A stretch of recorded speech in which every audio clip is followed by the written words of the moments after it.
In this episode, we take on part 3 of the construction of the ashtray gauge pod for Project Low Fairmont.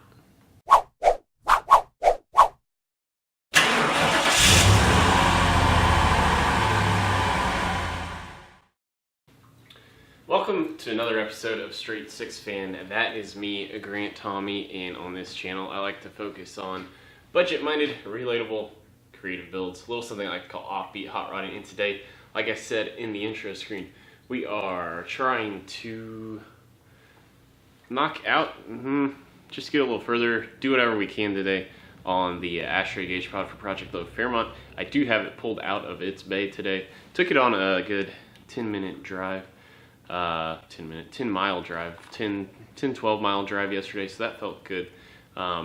Just having the confidence in the radiator and cooling system to not overheat. But anyway, today, the ashtray gauge pod, we are going to keep trucking on that. I do plan on giving you a budget update for where we stand on what's left of the $4,000 total project budget, so stick around to the end for that. But for the moment, it's time to just get to work. Okay, so here we are. I've got the gauges set in place on the gauge pod faceplate. Now, my objective, what I'm gonna try to do here, is I need to drill some holes in each side of these flanges. The reason being, the ones for this side will help me keep this face square, and the one in between is to help lock these two together, just to kind of keep it rigid. And to do so, went to Home Depot. I've got a miscellaneous bag full of fasteners, screws, bolts, whatever.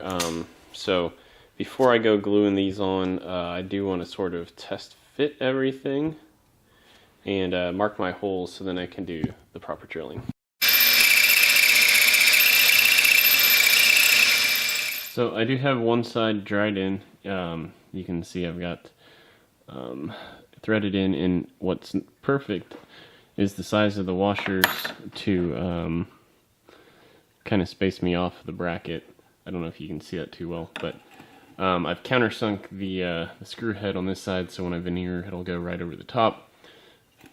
But again, this is sort of to help keep me keep everything rigid before I put glue on it. So next step is to mark the hole on this guy, and I will link these two together prior to doing the other side, just to make sure. What I'm going to do is tape together this whole unit, flip it around, make sure the faces are straight like I want them to, and then mark my holes and start drilling from there. So with my Dremel, I took one of these guys and cut off the end, so I can now join together the two centers. I'll be using probably 3 nuts, one in the middle and 2 on each of the outside to link that together. But slowly and surely, I've got this other hole drilled. Once I center these up, I can then mark the hole on the back side of this guy, and then hopefully we can kind of glue it up. Alright, with it all mocked up now, all of the fasteners in place, I think I'm going to cut down, maybe this stud, because what I want to do is leave these brackets in place. That way I can just back the gauges out, leave these brackets in. I've got everything snugged up here, but I won't be able to back this bolt all the way off, it doesn't look like, before I hit my other bolt. So I'm gonna, with the Dremel, cut this stud down a little bit, remove the gauges, and then we can glue this thing up and kind of set it in place, and just let it sit and cure. But yeah, I think it turned out about what I wanted it to. So yeah, the water temp prong, or whatever you want to say, is kind of getting annoying being attached there. But yeah, let's get to gluing this thing up.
So while the glue dries and the pod sets up, I'm going to attempt to do another set of sample panels for the wood veneer. I don't think I ever showed you necessarily on YouTube. I think it was only on Instagram, but I did previously a 2-coat sample of dark walnut and a 2-coat sample of